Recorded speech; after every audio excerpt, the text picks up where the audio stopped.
ایک آدمی کے پاس ایک ہیرا تھا۔ ایک چوہے نے وہ ہیرا کھا لیا۔ آدمی پریشان ہو گیا، اسے کسی نے بتایا شہر میں چوہے مارنے کا ایک ماہر ہے، اسے بولا لو۔ اس آدمی نے اس ماہر کو بولا لیا۔ اس ماہر نے ایک کمرے میں دوائی چھڑک دی اور کچھ ہی دیر میں گھر کے مختلف خونوں سے چوہے نکل کر اس دوائی کی بو پر اس کمرے میں جمع ہونے لگے۔ چوہوں کا ماہر ان کو دیکھ رہا تھا۔ پھر اس نے دیکھا کمرے میں ایک چوہا دوسروں سے الگ تھلگ ایک طرف کھڑا ہے۔ اس نے اسے نشانہ بنایا اور اس کا پیٹ چاک کر کے ہیرا برآمد کر لیا۔ گھر کا مالک حیران رہ گیا۔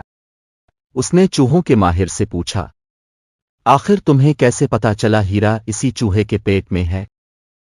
اس ماہر نے کہا، جب کسی بے وقوف کو نئی دولت ملے تو وہ خود کو دوسروں سے الگ سمجھتا ہے، وہ ان کے ساتھ خود کو شمار کرنا پسند نہیں کرتا۔ انسانوں میں بھی اچانک ملی دولت، اقتدار اور مقام کو ہر ایک برداشت نہیں کر سکتا۔ جن میں برداشت ہوتی ہے وہ اس بوجھ کے نیچے سر جھکا دیتے ہیں، ان کی گردن جھک جاتی ہے، ان کے مزاج میں عاجزی آ جاتی ہے۔ جن میں برداشت نہیں ہوتی وہ اس دولت، مقام، اقتدار کے اوپر بیٹھ کر خود کو دوسروں سے الگ اور ممتاز سمجھنے لگتے ہیں، ان کو دوسرے حقیر لگتے ہیں۔